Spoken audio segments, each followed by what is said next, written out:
Labas vakaras. Ko gero, nėra geresnės vietos Vilniuje, kurioje galėtume kalbėti apie architektūrą, interjerus, puošybą, nei Lietuvos Didžiosios kunigaikštystės valdovų rūmų muziejus. Tai noriu padėkoti, kad priėmė mūsų parodą į savo patalpas. Tai su džiaugsmu kviečiu Vilniaus universiteto dėstytoją, architektūros istorikę, profesorę Mariją Drėmaitę pradėti paskaitą. Ačiū Jums.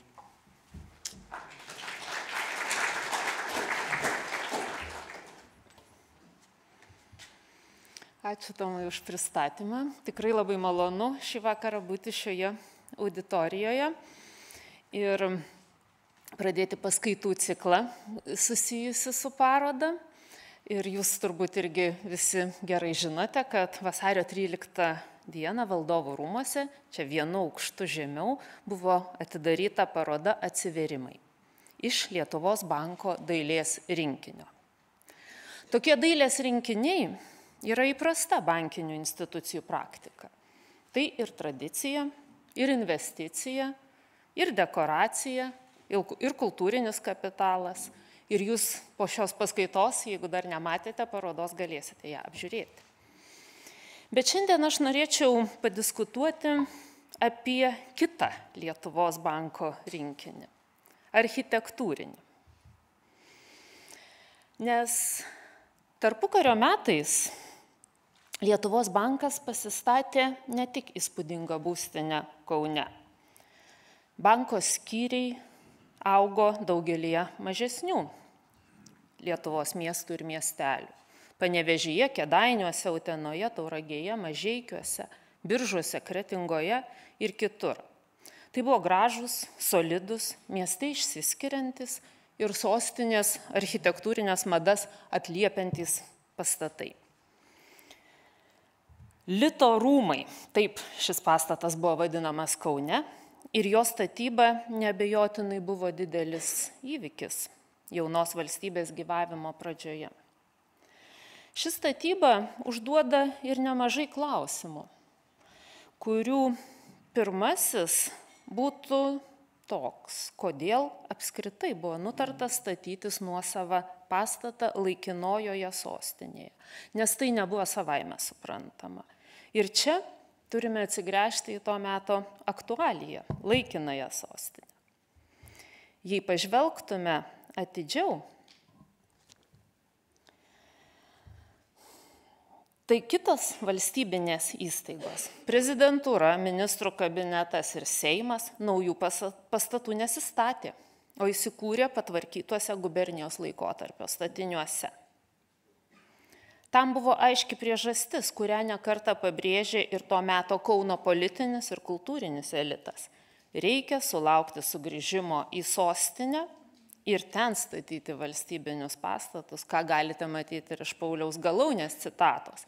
Neverta laikinojoje sostinėje statyti brangių administracinių ir valstybinių pastatų, nes reikia laukti sugrįžimo į Vilnių ir ten statyti Lietuvos sostinę. Iš tiesų, 19 metų sausį bolševikų armijai artėjant prie Vilniaus ir ministerijos, ir Centrinė banko būstinė iš Vilniaus persikėlė į Kauną ir laikinai prisiglaudė buvusio Rusijos valstybinio banko Kauno skyriaus patalpose Donelaičio ir Maironio gatvių sankirtoje. Tuo metu dar tik 13 metais pabaigtas pastatas buvo vienas modernesnių Kauno pastatų, kuriuos buvo galima pritaikyti valstybės institucijoms. Laikinumui užtrukus 23 metais Lietuvos bankas netgi planavo šį pastatą įsigyti, tačiau vyriausybei nesutikus teko galvoti apie kitą būstinę. Reikia manyti, kad būtent tada greičiausiai ir iškilo nuosavo namo idėja.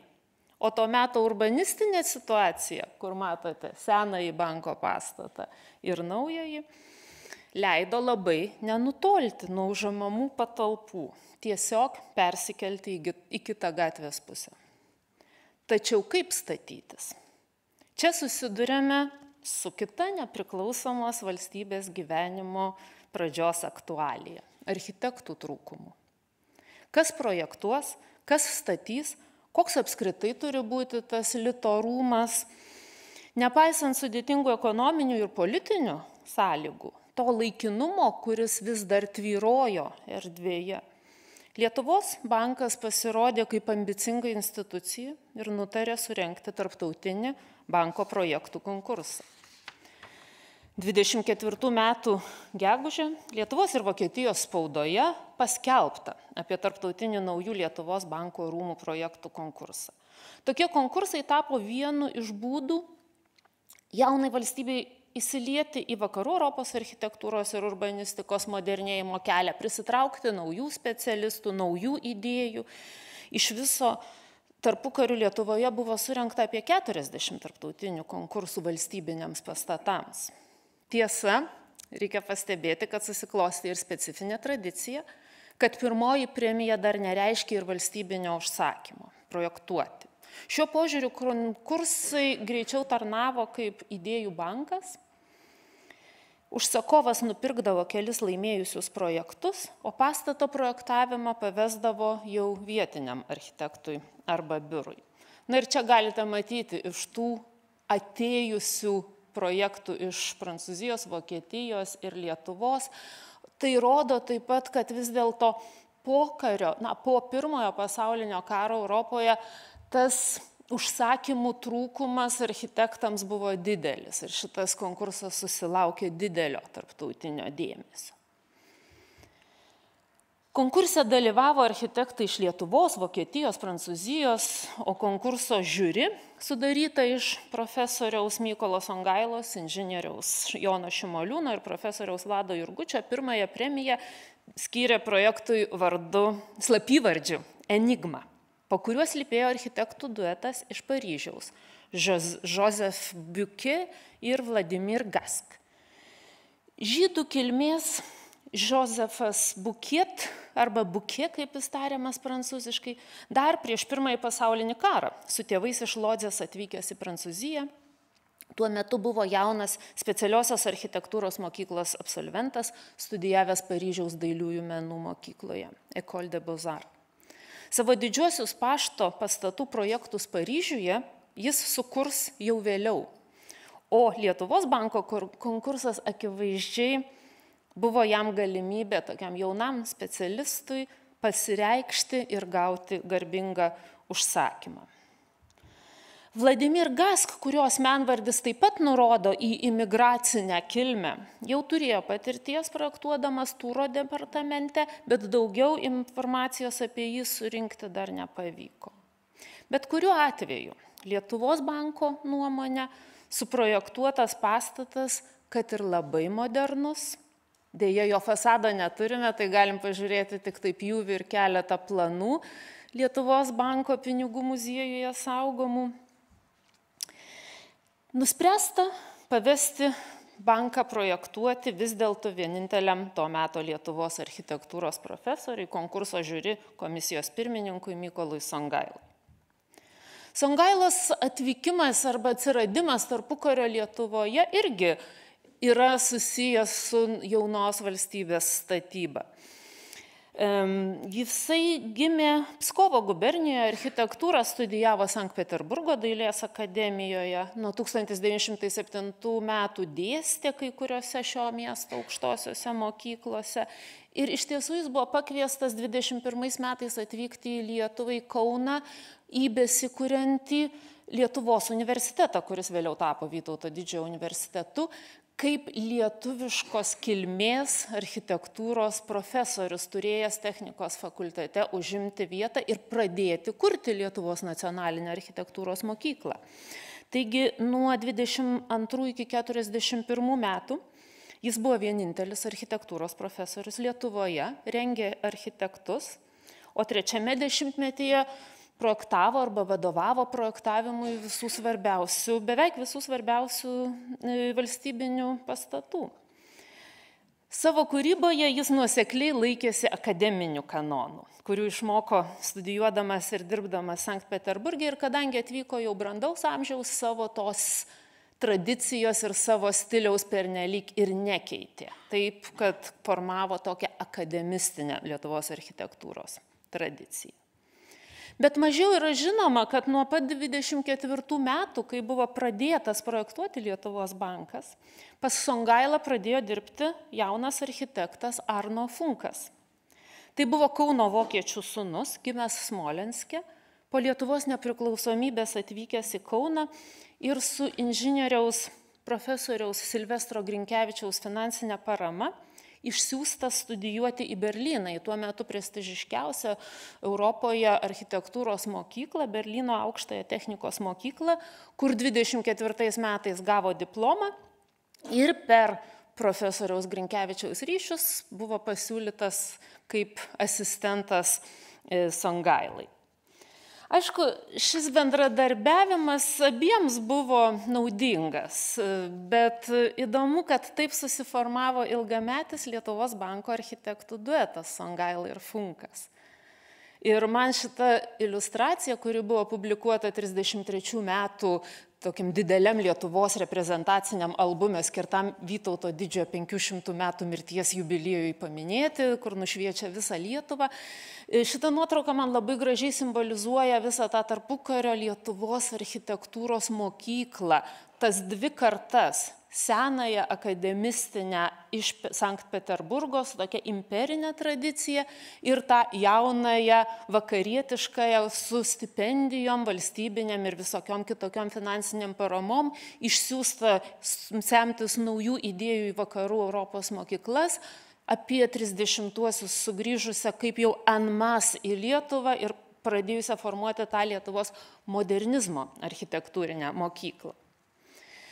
Kadangi daugelį projektų jie kūrė kartu, tai kartais sunku atskirti, kuriam iš jų reikia priskirti vieno ar kito banko autorystę. Bet įdomus ir toks bendradarbiavimo pobūdis, kad Songaila pagal išsilavinimą buvo dailininkas architektas, tos Beaux-Arts krypties atstovas, o Funkas inžinierius architektas, mokėjęs labai gerai dirbti su naujom medžiagom, statybiniam konstrukcijom, struktūrom. Ir todėl projektuodami kartu jie vienas kito darbą papildydavo. Songailai paruošus Lietuvos banko rūmų projektą 25 metais, kovo 12 buvo pradėtas kertinis pastato akmuo. Šventinimo apeigas turbūt dabar įdomu jau iš kultūrinės istorijos požiūrio atkreipti dėmesį, kad šventinimą atliko prelatas Jonas Mačiulis Maironis. O banko rūmų techninės statybos priežiūrą vykdė inžinierius Feliksas Vizbaras, tuo metu ėjęs Kauno miesto vyr architekto pareigas. Statybos truko daugiau nei 3 metus ir 1928 m. gruodžio 8 d. Maironis vėl jau šventino baigtus statyti Lietuvos banko rūmus. Statybos išlaidos sudarė 6,4 milijono litų. Lito vertė tuo metu buvo kitokia. Tai buvo solidus modernizuoto klasicizmo, kaip matote, toks stiliaus pastatas, gatvių sankirta pabrėžta bokštų su kupolu. Kieme buvo pastatyta ūkinių pastatų, garažų, gyvenamųjų patalpų korpusas, tarnybinės patalpos, bet iki šiol matoma, kad rūmų apdailai negailėta kokybiškų medžiagų. Fasado cokolis dengtas natūraliu granitu, sienos granitiniu tinku, visi pastato langai ąžuoliniai, apkaustyti bronza, stiklai šlifuoti, stogo dangai iš varios skardos. Frontoną puošė Kajetono Sklėriaus alegorinė skulptūrinė kompozicija, ko gero ir šiandien yra aktuali, nes simbolizuoja 2 tokius kertinius valstybės pamatus – gerovę ir saugumą. Žemės ūkio, pramonės ir karybos alegorijos. Ant stogo terasos netgi buvo užveistas sodas.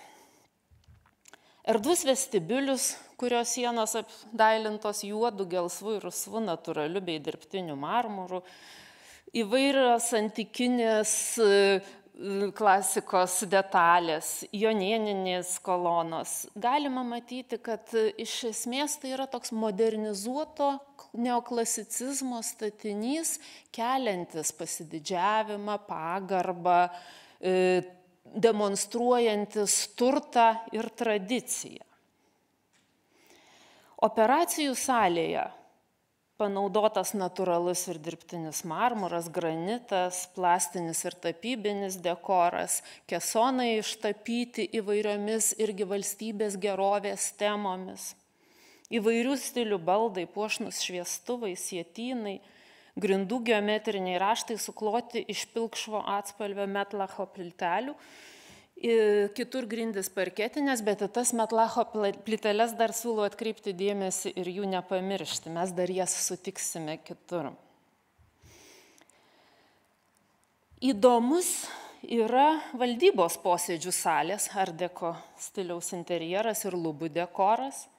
Ir jisai tikrai turi sąsajų su labai madinga to meto aktualija. 22 metais Egipte buvo atidengtas Tutanchamono kapas. Valdovų poilsio kambarys tikras art deko stiliaus prabangos triumfas, su besimainančiu spalvų apšvietimo ablebastro fontanėlių, stilizuotais tautiniais raštais drožinėtomis tvorelėmis ir reljefinė sienų apdaila. Aišku, pinigai buvo apsaugoti gerai. Į saugyklas buvo patenkama pro iki šiol išlikusias masyves Anglijos firmos Milners pagamintas duris, sveriančias 3 tonas. Rūmai aprūpinti mechaniniu šildymu, drėkinimu, elektriniais liftais. Jau vėliau išeivijoje 56 metais Arno Funkas parašė atsiminimus apie banko statybą ir daugybę inovacijų, kurių teko imtis tiesiog vietoje, sprendžiant statybinės, techninės, estetinės problemas, apie labai įdomų slaptą kambariuką, kuriame dirbo kviestinis meistras dirbtinio marmuro, labai griežtai saugojęs savo paslaptis ir neleidęs niekam nė pro ten rakto skylutę pasižiūrėti, bet kaip po to meistrai išmokę vis tiek tą dirbtinį marmurą pagaminti. Ir, žodžiu, daugybė įvairių sprendimų, kurie rodo, kad tos vietinės brigados tikrai labai daug dalykų turėjo sugalvoti vietoje, sukurti vietoje. Banko rūmuose būta dar kelių įdomių patalpų. Apskritai, pagal to meto tradiciją, banko valdytojas arba direktorius privalėjo gyventi pačiame banke, todėl pastatai buvo projektuojami su komfortišku direktoriaus butu. Bet nepriklausomoje Lietuvoje statomame pirmame tokio lygio prabangiame valstybinėme pastate, atsiminkime, kad Kaune 25, 6, 7 ar 8, kai pabaigė statybą, prabangių, kokybiškų, komfortiškų, šiuolaikiškų butų nebuvo dar daug. Ir buvo nutarta įrengti dar vieną butą ministrui pirmininkui. 3 aukšto kampinėje dalyje įrengtas 8 kambarių ministro pirmininko Augustino Valdemaro butas su biblioteka, kabinetu ir oficialių priėmimų patalpomis. Ypatingai, bent jau kalbant apie statybininko atsiminimus, buvo sunku išmodeliuoti šitą elipsinį kupoliuką virš bokšto. Bet taip pat atkreipkite dėmesį, kad priėmimų salėje, priėmimų kambaryje matyti ir sieninė tapyba su Gedimino pilies vaizdu. Ir yra žinoma, kad pats Valdemaras yra sakęs, kad jeigu jau sugebėjom pasistatyti tokį pastatą laikinojoje sostinėje, tai įsivaizduokime, kas bus, ką statysime, kai grįšime į istorinę tikrąją. Ministrui pirmininkui akivaizdžiai labai patiko šitas butas, nes 29 metų gale netekus pareigų jį teko iškeldinti jėga. Jis atsisakė kraustytis iš jo. Ir šis skandalas neliko nepastebėtas 30 metų spaudoje. Pavyzdžiui, čia jūs matote humoristinio laikraščio Sekmadienis karikatūrą, kurioje matoma aliuzija į Džiuljetos balkoną, kurioje sėdi Valdemaras ir į kurį kreipiasi Romeo policininkas, kviesdamas išsikelti. ir kitokių istorijų, čia iš spaudos ne vienas karpinys gali būti. Beje, butų krizė ir butų trūkumas lėmė ir tai, kad netoli banko Putvinskio gatvėje kartu su bankų rūmais buvo statomas ir banko tarnautojų namas pagal inžinieriaus Aleksandro Gordevičiaus projektą ir 26 metais pastatytame name yra labai įdomus planas. Jo planinė struktūra aiškiai yra žinybinis arba tarnybinis namas, kas rodo, kad buvo 25 šeimininiai butai ir 17 butų tokių vieno kambario kavalerkų arba butai viengungiams tarnautojams, virš kurių buvo įrengta bendra didelė salė, sujungta su svečių kambariais, bendra skalbykla ir voniomis. Prie namų buvo didelis sodas ir didelė terasa ant stogo. Ir iš tiesų apytuštėje Naujamiesčio dalyje iškilęs pastatas tuo metu toje Putvinskio gatvėje, jisai iš tiesų atrodė per didelis, per grėmėzdiškas, per monumentalus su visa savo neoklasicistinė apdaila, tarsi didmiesčiui skirta architektūra. Ir tą prabangą ir aplinkos mastelio nepaisimą gal net rodo ne tik fasadai, bet ir vidinis pastato kiemas. Itin puošnius fasadus čia papildo per daug aukštus iškilęs toks arkinis praėjimas, kuris dėja niekur neveda, atsiremia tiesiai į šlaitą, bet dėl kompozicijos poreikių jis buvo padarytas. Tai buvo vienas tokių pirmųjų namų, nuo kurių iš tiesų prasidėjo ir prestižinės Putvinskio gatvės formavimasis tarpukario Kaune. Na, yra ir kitas mažiau žinomas namas, irgi labai netoli Donelaičio gatvėje iškilęs. Tai Lietuvos banko statybos rangovo Leono Markovičiaus 3 aukštų namas. Pastatytas 27 metais iš labai panašių medžiagų kaip Lietuvos bankas. Juokauta tuo metu Kaune, kad namą rangovas pasistatęs iš sutaupytų medžiagų. Na, tai be jokios abejonės, tai buvo įvykis trukęs bent keletą metų tarpukario Kaune ir Lietuvos banko rūmų statyba, įrengimas ir veikimas buvo tikrai esminis Lietuvos banko stabilizacijos etapas. Rūmai tapo ir simboliu, kad nacionalinė valiuta dabar turi savo namus. Ir pavyzdžių, kad net laikinojoje sostinėje lietuviai sugeba pasistatyti tokios kokybės pastatą. Paaiškėjo ir kokios būtinos patalpos bankui reikalingos, operacijų salė, pinigų seifai, direktoriaus ir kiti kabinetai, direktoriaus ir sargo butai, katilinė. Po to sekė plėtros etapas. Ir ką tai reiškia bankų architektūros požiūriu? Dar iki 23 metų birželio Lietuvos bankas buvo perėmęs valstybės iždinių tinklą, tų carinių valstybės iždinių tinklą, kuriuose buvo įkurti banko skyriai.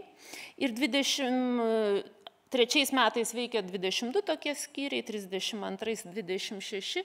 Ir aišku, nors šie skyriai buvo remontuojami, atnaujinami, tačiau 30 mes matome, kad pasikeičia banko politika, taip pat ir ekonominė galia, kad vis dėlto gal jau netenkina vien tik tos iždinės ir tie remontai ir reikia statytis naujus pastatus taip pat ir provincijoje, regionuose, Lietuvos kituose miestuose. Aš prilyginčiau šitą politiką švietimo architektūros sklaidai. Kodėl tiek daug mokyklų statyta tarpukario Lietuvoje? Nes norėta iš esmės pakeisti mažesnių miestelių vietovių vaizdą, pastatytas naujas, ne tiek prabangias, kiek šiuolaikiškas, su nauja infrastruktūra, su naujom kokybėm, su naujais patogumais mokyklas, kurios turėtų jau rodyti, kad čia prasideda visiškai naujas ugdymo procesas, nauja nacionalinės valstybės statyba. Bankų architektūroje galime matyti labai panašius procesus. Ir pavyzdžiui, verta atkreipti netgi dėmesį į banko vietos parinkimą. Buvo perkami sklypai miestų centruose, pagrindinių gatvių sankryžose, kad kampinėme sklype pastatytas statinys turėtų bent 2 reprezentacinius fasadus ir dominuotų miesto centre. Ta gerai iliustruoja, pavyzdžiui, Lietuvos banko Panevėžio skyrius pastatytas 31 metais. Ir Respublikos ir Puzino gatvių sankirtoje nupirktas sklypas ir svarstyti keli architekto Songailos parengti projektai. Ir čia mes galime matyti jo kūrybinį kelią nuo tradicinio neoklasicizmo, netgi tokio panteono, Romos panteono tipo grynumo link modernizuoto klasicizmo ir išorės puošybos atsisakymo, paliekant tik išgrynintą struktūrą. Nors pastato kompozicija panašiai anksčiau statytų Kauno rūmų. 2 stačiakampius banko tūrius pastatytus skirtingose gatvėse jungia pusapskritė tokia kampinė dalis. Interjere dominuoja iš išorės nematomas kupolas, kurį laiko 12 skulptoriaus Juozo Zikaro sukurtų atlantų. Tai ne auksas, nebijokite, tai yra tonuotas gipsas, dažytas ir auksuotas. Beje, Zikaras taip pat buvo Lietuvos banko darbuotojas, nes jisai projektavo monetų modelius ir atliko ir kitus skulptūros darbus banko viduje. Banko autorystė priskiriama Mykolui Songailai, tačiau galime daryti prielaidą, jog modernizacijos procese savo vaidmenį atliko ir Arno Funkas. Tačiau išties autorinis Funko projektas ir jo modernios prabangos sampratos triumfas buvo Lietuvos banko Kėdainių skyrius. Šią autorystę Funkui galime priskirti ne tik dėl aiškiai ant brėžinių padėto parašo, bet ir dar dėl vieno unikalaus vaizdinio šaltinio. Kauno apskrities viešojoje bibliotekoje saugomas Funko darbų fotografijų albumas, per stebuklą išlikęs ir ilgą laiką vadintas tiesiog tarpukario Kauno fotografijų albumu. Bet ką Kauno statinių grupėje veikė Kėdainių bankas? Pasigilinusi tuos objektus, paaiškėjo, kad jie visi buvo tarp 30–35 metų suprojektuoti Arno Funko. Ir greičiausiai jis tą albumą buvo pasidaręs tokį kaip savo profesinį portfolio darbui su privačiais užsakovais, savo geriausių darbų nuotraukų albumą. Ir Kėdainių banką jis įtraukė į jį kaip sėkmingą savo projektą. Ir čia jau matote, kad jis siūlo visai kitokią prabangos sampratą. Nepaisant to, kad tai yra simetriška, tokia klasikinė netgi proporcija ir tektonika. Tačiau apdailoje jau nematome nė kruopelytės antikinės arba neoklasicistinės puošybos, lipdybos ir panašių dalykų. Įdomu tai, kad šiame albume tos nuotraukos yra pasportuotos ir įrašyta, kokį iš tiesų darbą atliko pats autorius. Ir čia mes galim perskaityti, kad barjerų arkų apdirbimo medžiaga yra ąžuolas, uosis ir baltas metalas. Jo suprantama prabanga ir tokia moderni apdaila. Taip pat lubų plafonas su prislopinta šviesa ir, kaip matote, plytelės yra tokios pačios kaip ir Kauno banke. Reiškia, nepaisant to, kad Lietuvos bankas statė brangiai, prabangiai, bet užpirkdavo urmu kai kurių medžiagų, kad galėtų gauti geresnės kainas. Žodžiu, nebuvo taip, kad jie neskaičiavo. Čia dar viena nuotrauka, iš viso yra 4 nuotraukos tame albume išlikusios. Ir verta nepamiršti, kad Funkas šiaip kaip autorius kitų pastatų buvo vienas novatoriškiausių ir moderniausių tarpukarių Lietuvos architektų. Netgi tokiai solidžiai įstaigai kaip Lietuvos bankas, kai gavo projektuoti autorinį pastatą be Songailos, pasiūlė ne klasicistinę, o tokią modernę prabangos estetiką. Deja, Ir čia jūs galite taip pat matyti direktoriaus kabinetą su tokia tuo metu taip pat madinga tautinio stiliaus atribucija, nedideliu elementu, frizo juosta su stilizuota etnografinė ornamentika. Deja, šis įdomus 32 pastatytas tarpukario architektūros pavyzdys yra sugriautas, neišlikęs. Per Antrąjį pasaulinį karą banko rūmai buvo sugriauti ir nebeatstatyti. Kitas labai panašios struktūros kompozicijos banko skyrius buvo pastatytas Utenoje, jį irgi savarankiškai projektavo Arno Funkas. Tiesa, prie to projekto rengimo jau šiek tiek pridėjo ranką ir Songaila. Nežinau, kokia buvo istorija. Matyt, po Kėdainių paaiškėjo, kad Lietuvos bankas nebuvo nusiteikęs ryškesniems architektūrinės estetikos permainoms. Išliko reprezentatyvumo samprata, betarpiškai susijusi su profesoriaus Songailos formuojama klasikinė tradicija. Ir čia mes galime irgi matyti, beje, noriu pasakyti, kad visi dabar dokumentai, kuriuos rodysiu apie Utenos banką, buvo rasti praėjusiais metais banko sandėliuke. Visos bylos, visa dokumentacija. Didelė dalis yra archyve, Lietuvos centrinėme valstybės archyve šitų dokumentų visų statybos. Didelė dalis yra Lietuvos banko pinigų muziejuje, bet kai kurios bylų rinkiniai dar yra pačiose vietose. Bet čia kitas klausimas. Čia mes matome, kaip rinkosi sklypą, kaip svarstė 5 variantus Utenoje, kuris labiausiai tiktų, kuris būtų reprezentatyviausias, su kuo galima geriausia susidėrėti. Mes galime matyti daugybę variantų prasuktų ir paskaičiuotų, ir bokštelį ten ar ne ten. Keletą variantų, pirmo, antro, čia yra variantas D, kaip matote, ant tokio liniuoto, languoto popieriaus skaičiuota ir kaina lygiai taip pat, kaip ir sakiau, kad bankas tikrai skaičiavo.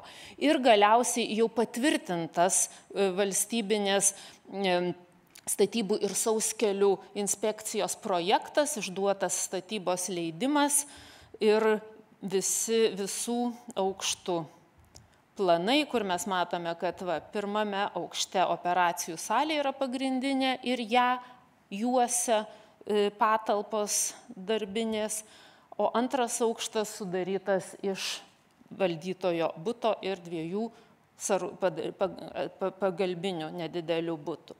Fasadai, pjūviai, labai įdomi vėdinimo sistema ir tas bokštelis iš tiesų nėra vien tik dekoratyvinis, jisai yra vėdinimo sistemos bokštelis ir visa išvedžiota sistema. Beje, statybos rangovas buvo Romanas Polovinskas iš Kauno ir jo statybos kontora Mūras, o pats Polovinskas Kauno centre buvo pasistatęs savo namą Gedimino ir Donelaičio gatvių sankryžoje, kurį projektavo Arno Funkas. Čia mes matome banko statybą jau iš Utenos kraštotyros muziejaus rinkinių ir iš architektūros ir urbanistikos centro rinkinių. Visus medžio darbus puikiai atliko Kosto Petriko įmonė Kaune. Jis turėjo medžio apdirbimo fabriką, darė tiek masinius dalykus, tiek specialius užsakymus. Čia mes matome barjerai, pertvaros, kabineto baldai. Taip pat noriu parodyti visą raštvedybos kultūrą, su kiekvienu rangovu ir gamintoju yra atskiros bylos, visos sutartys. Ir čia mes matome visus tuos gražius ąžuolo, vario medžio darbus atliktus Petriko fabrike, marmurą tikrą, marmurą dirbtinį. Beje, apie šitą Utenos banko interjerą 34 metais spaudoje buvo rašyta. Ypatingai puošni su marmuriniais pilioriais salės interjeras kaštavo apie 500 000 litų. Ir galit matyti, kad vėlgi tos pačios metlacho plytelės, kurias matėm Kaune, Kėdainiuose, marmuro dirbiniai, specialiai projektuoti baldai operacijų saliai, tiek tokio pat tipo baldus matome ir Kaune. Ir direktoriaus kabineto baldui, kurie yra iš katalogų rodyti Petrikui ir Petrikas gamino savo baldų ir medžio dirbinių fabrike. Dar įdomu, kad Petrikas taip pat 33 pasistatė namą, nuomojamą namą Kaune, Ožeškienės gatvėje ir jį suprojektavo Arno Funkas. Labai gražus namas su labai gražia įranga, galime matyti, kad labai daug dalykų yra autentiškų išlikę. Čia jau šitiems provincijos bankams pirko nebe Anglijos firmos Milner seifus, bet prancūziškus Fichet. Ir irgi galim matyti visose skyriuose jie yra išlikę su visa atribucija. Kaip atrodė banko valdytojo butas, tai galima matyti erdvus su specialiu atskiru įėjimu jungiančiu pirmam aukšte esantį kabinetą. Yra ūkinė zona, miegamasis, vonia, kitas miegamasis ir reprezentacinė zona. Valgomasis, svetainė, virtuvė, tarnaitės kambarėlis ir antra ūkinė laiptinė. Ir iš lango, matote didelį langą, galima buvo žiūrėti tiesiai į pirmo aukšto operacijų salę, kad banko valdytas visada galėjo stebėti, kas vyksta jo įstaigoje. Čia yra irgi išlikę šiek tiek elementų autentiškų iš tos privačios laiptinės ir matome, kad durys autentiškos, parketai ir štai pati Utenos banko struktūra. Lietuvos banko skyrius Biržuose labai panašios kompozicijos, tik tai didesnės apimties, buvo pradėtas 35 metais. Pastato tūris irgi toksai, puošnus, didingas, turi iškilmingumą, tačiau išlieka ir tokių nemažai dar Funko įvestų arba propaguotų modernaus pastato elementų. Tamsus granitinis tinkas, aukšti šlifuoto stiklo langai, unikalaus dizaino apdaila, tautinio stiliaus ornamentika dekoruota metalo tvorelė, interjere naudotos tradiciškai prabangios medžiagos, rausvas dirbtinis marmuras, tamsaus riešuto spalvos ąžuolas. 33 metais Lietuvos banko Raseinių skyrių Songaila projektavo kartu su Funku, tačiau čia jau jaučiama profesoriaus ranka ir pastebimi tokie ieškojimai sugrąžinti pagrindiniam fasadui klasikinę išraišką ir daugiau puošnumo. Juo labiau, kad nuo 33 metų Funkas jau buvo atleistas iš Lietuvos banko etatinio architekto pareigų, motyvuojant, kad darbų apimtis provincijoje sumažėjo. Bet mačiau archyve profesoriaus Songailos laišką, kuris kreipėsi į banko valdybą, prašau sugrąžinti inžinierių Funką prie tarnybos, nes nesusitvarkau su darbu. Žodžiu, tai nebuvo geriausias sprendimas. Irgi galite matyti, čia jau profesoriaus Songailos ranka, atlikti skaičiavimai, planavimas, eskizavimas. Turbūt daugiausia atgarsių Lietuvoje susilaukė Tauragės banko statyba. 34 metais buvo paskelbtas konkursas šiam skyriui ir buvo pateikta apie 20 projektų ir toks gausus pasiūlymų skaičius, čia jau Lietuvoje, tai nebuvo tarptautinis konkursas. Tas gausus skaičius projektų rodo, kad vis dėlto Lietuvos banko užsakymas buvo geidžiamas tikslas.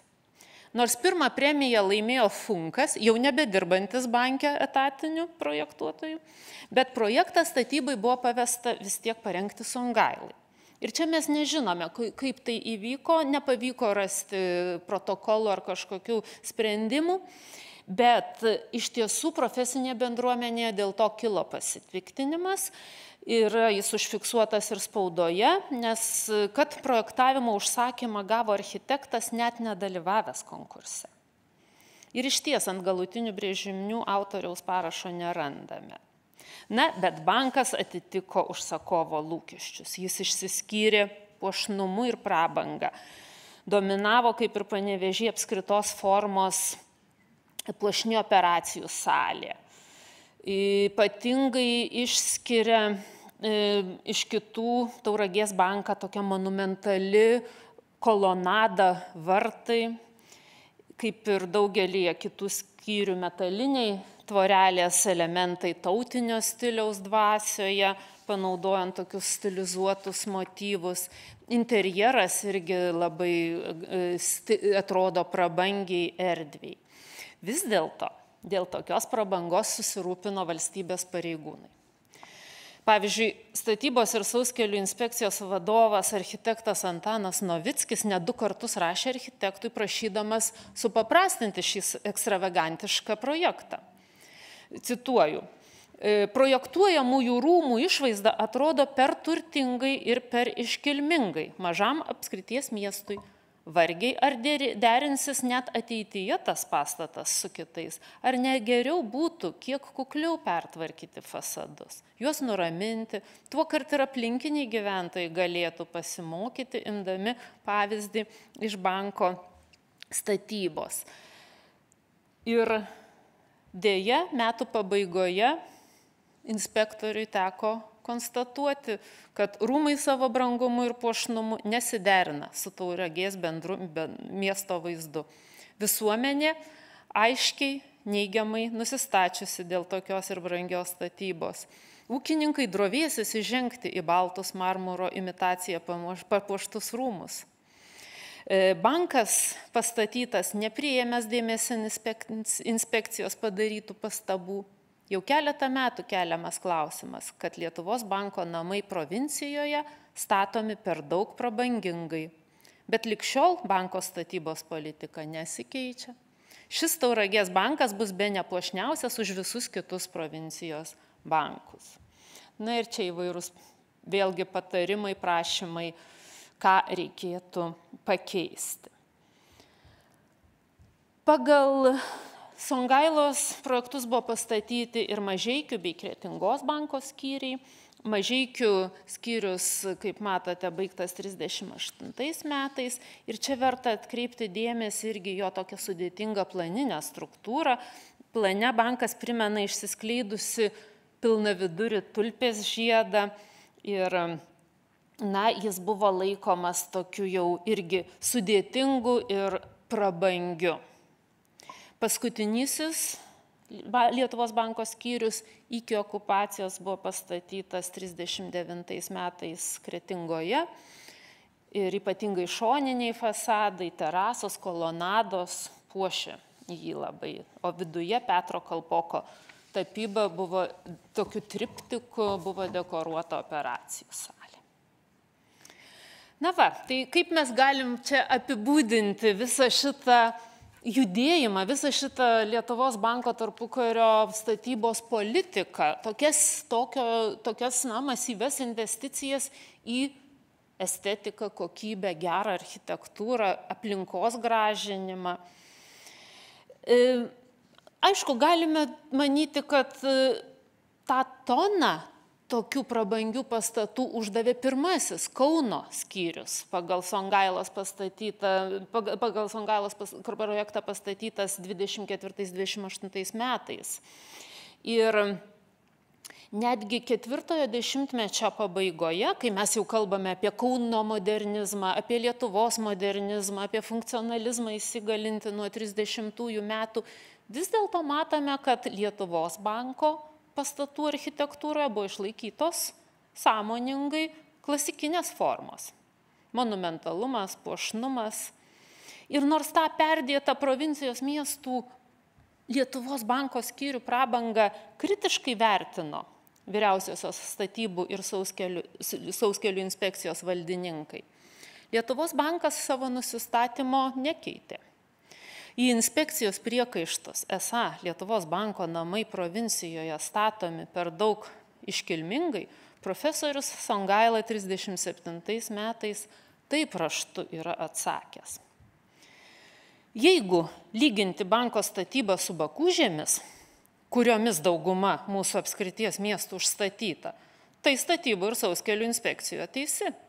Gi vakarų kraštuose tokie pastatai kaip bankas yra tik eiliniai kiekvieno miestelio pastatai. Manau, kad mūsų krašto interesai reikalauja, kad mes kiek galima labiau sektumėm kultūringesnius pavyzdžius ir tuo pačiu dėtumėm pastangas, kiek galima tolti nuo nekultūringo paveldėjimo. Gi iš esmės turtingumą ir iškilmingumą fasadams duoda kolonos ir pilastros, kur kolonos panaudotos kaip kanalai orui paduoti. Tie pagražinimai statybą pabrangina maždaug 3000 litų. Tai yra 0,8% statybos vertės. Manau, kad tokią sumą galime paaukoti, norint turėti tikrai architektūrinį pastatą vietoje paprastos dėžės su skylėmis. Čia cituoju profesorių Songailą. Na, Lietuvos bankų pastatų kolekcija šiuo požiūriu tikrai atspindi labai tokį, autorinį, sąmoningą, valingą sprendimą puošti visą Lietuvą kokybiškais pastatais ir atspindi ankstyvą nepriklausomos Lietuvos laikotarpį, kai modernizuotas neoklasicizmas iš tiesų buvo siejamas su solidumu ir ilgamžiškumu, tinkamu valstybės reprezentavimui. Banko filialai Lietuvos provincijoje turėjo kurti tą pasididžiavimo ir pasitikėjimo jausmą, kurio taip reikėjo jaunai valstybei. Bankų pastatų architektūrą veikė neabejotinai modernėjimo procesai, bet jų paskirtis lėmė ir tą konservatyvumo bei tradicijos, tokio amžinųjų vertybių laikymasi. Ir dėl to jie išliko tokiais stabiliais, stabilus kaip litas turėjo būti. Tai netgi galim sakyti, kad išliko vienais gražiausių pastatų šių miestų centrinėse dalyse. Įdomu, kad prasidėjus pirmai sovietiniai okupacijai Lietuvos banko turtas buvo nacionalizuotas, tačiau išliko valstybinio banko nuosavybėje ir jį išliko sąlyginai palankus likimas, lyginant su tuo, ko būta. Kokybiški pastatai buvo ir toliau naudojami bankiniai paskirčiai, o iš skurdo ir nenoro remontuotis jų neištiko sovietinių modernizacijų likimas. Nepriklausomoje Lietuvoje dėja šita kolekcija tapo jau išsklaidyta, pastatai privatizuoti, patekę į skirtingų savininkų rankas, kurį laiką dar buvo naudojami įvairių bankų paskirtims, dabar tos paskirtis jau gerokai įvairesnės. Šiuo atveju atsakomybę galima sakyti, kad prisėmė Lietuvos Respublikos kultūros vertybių registras, nes beveik visi jie tapo įrašyti kaip kultūros paveldo objektai ir tai gali apsaugoti tą jų autentiškumą, kurį iki šiandien matome labai mažai pakitusi ir net ir interjeruose kai kuriuose iš tų objektų. Tikėtina, kad tai juos apsaugos nuo euroremontų ir įvairiausių rekonstrukcijų. Tačiau kas juos surinks atgal į kolekciją? Tai išties labai didelis kultūrinis ir ekonominis turtas, architektūros šedevrų rinkinys, kuris galėtų papildyti Lietuvos banko meno kolekciją. Ačiū. Ir taip pat norėčiau padėkoti Mortai Baužienei, Vaidui Petruliui, Vidmantui Laurinavičiui ir Karoliui Tumeliui už pagalbą ir medžiagą ir Tomui Vaitkui už irgi pagalbą renkiant šitą pranešimą. Tai ačiū. Nepabėgite. Tai, kadangi paskaita be galo įdomi ir geros paskaitos susilaukia dažniausiai klausimų, tai ar turėtume? Prisiau. Ačiū. Yra kolekcija, bet aš taip manau, kad jinai kabėjo Gedimino prospektą, kur dabar yra. Ar jūs negalėtumėt porą žodžių? Apie Gedimino 6? Taip. Bet galiu ir aš atsakyti. Gerai. Taip, na, tai čia galėtum sakyti, kad kolekcijos galva. Iš čia, aš sakyčiau, kad netgi šito banko, nes Gedimino prospekte yra 3 bankai pastatyti cariniu laikotarpiu. Tai vienas, kuri ankstyviausias, tai tas, kur dabar Centrinio pašto rūmai buvo ir dabar ISM universitetas, labai gražiai restauruota pirmoji dalis, bet ten buvo Bajorų bankas 1888, toks nerenesansinis. Kitas, Žemės bankas Gedimino 6, tai jisai tikrai yra labai geros kilmės. Nes bankai cariniu laikotarpiu irgi nebūtinai gali turėti gerą kilmę, nes tas pastatas, kuris yra dabartinė mokslo akademija, tai ten yra Rusijos valstybinis bankas. Jis, aišku, labai įdomios architektūros, puikiai ta gelžbetoninis tas kupolas, perdengimas. Bet Žemės bankas su Juzefu Montvila ir su visa mūsų tokia kultūrinė tradicija mums yra ir gražiausias, ir brangiausias, ir manau, kad bankas iš ten neturi išeiti. Bet gal Tomas turi kitų minčių, kaip Lietuvos banko atstovas. Pritariu. Dar?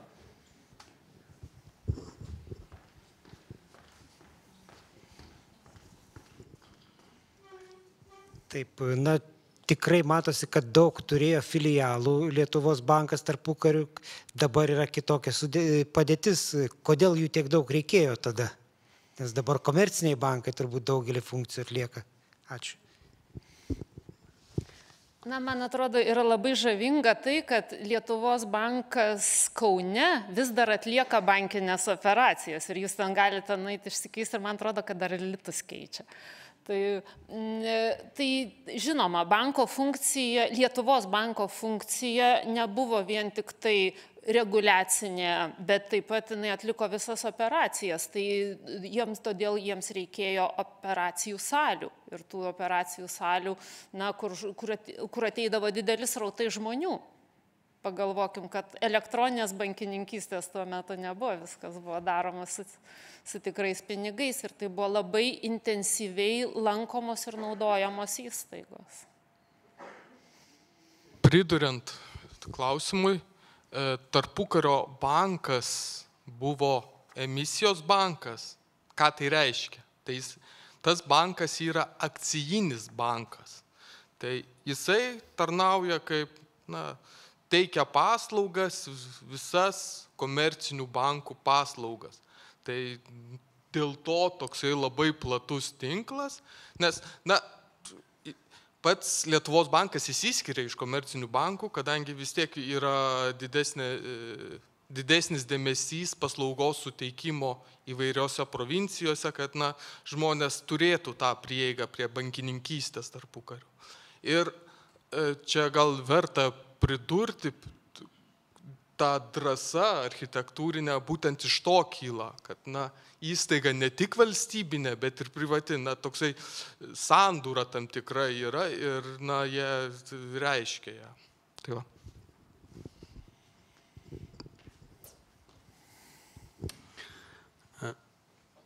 Kiek suprantu, projektuojančios pastatus ir projektuojamos ir interjero detalės ir taip pat ir baldai ir įvairūs smulkus inventorius.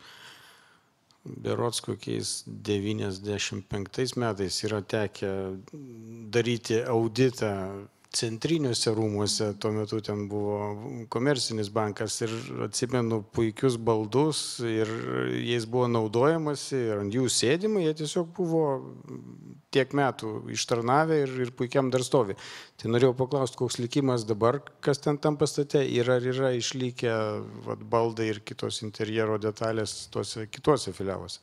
Taip, man pačiai teko matyti savo akimis Kaune ir Utenoj tikrai išlikusius puikius baldus, tie operacijų salės baldus ir visiškai pritariu, ant jų vis dar puikiai galima sėdėti, jie nėra labai stipriai net nusidėvėję.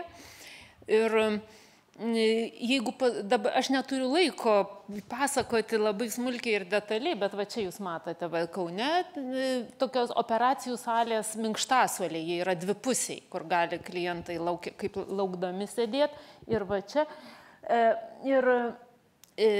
Bet yra sutartys, po to pretenzijos, yra tokia kokybės kontrolė, pavyzdžiui, sutartise su Petriku rašoma, kad odos kokybę minkštasoliams parinks bankas, ne Petrikas.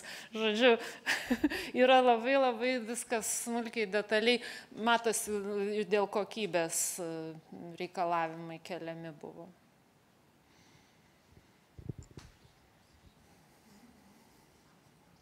Gal dar atsiras?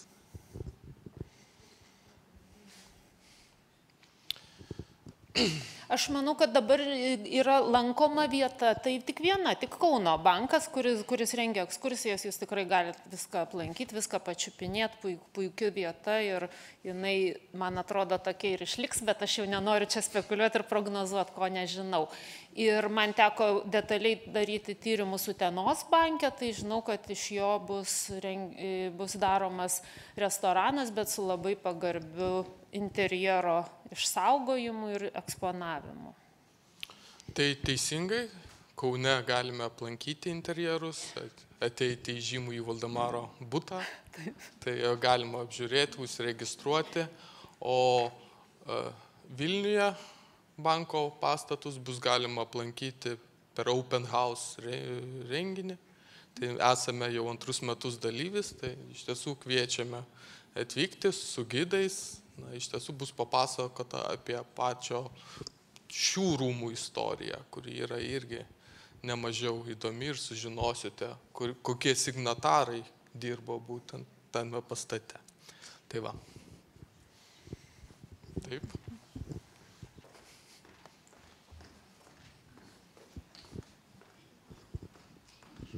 Pirmiausia, ačiū Jums labai už pristatymą, iš tiesų įdomu buvo pereiti per visą istoriją banko. Tai aš turiu klausimą dėl finansavimo. Bendra suma, kiek aš čia taip spėjau, primes galėjo būti virš 10 milijonų visų tiek Kaune statybos, tiek ir skyriuose. Tai iš kur buvo gaunamos lėšos? Ar Lietuvos banko ten iš pajamų, ar valstybė skyrė, kaip šita dalis gal kažkur atsispindėjo šaltiniuose?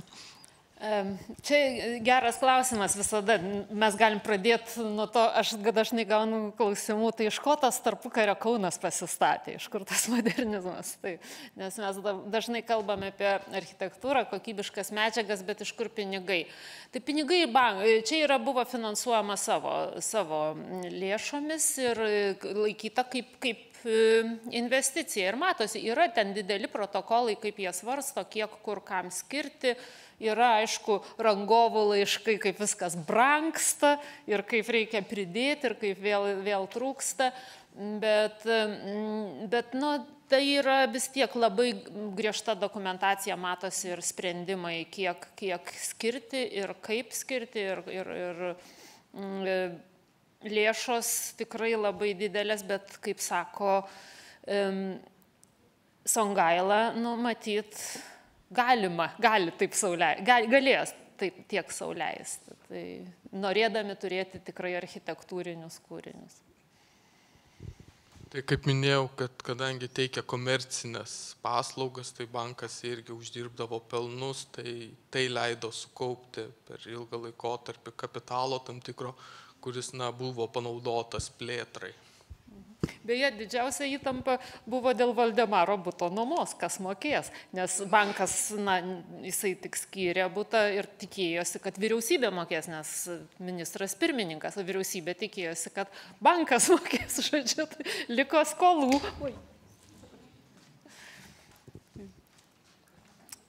Tai žodžiu, būta ten tų įtampų, bet dėl statybų tai situacijos lygiai tokios kaip šiom dienom, statybos brangsta.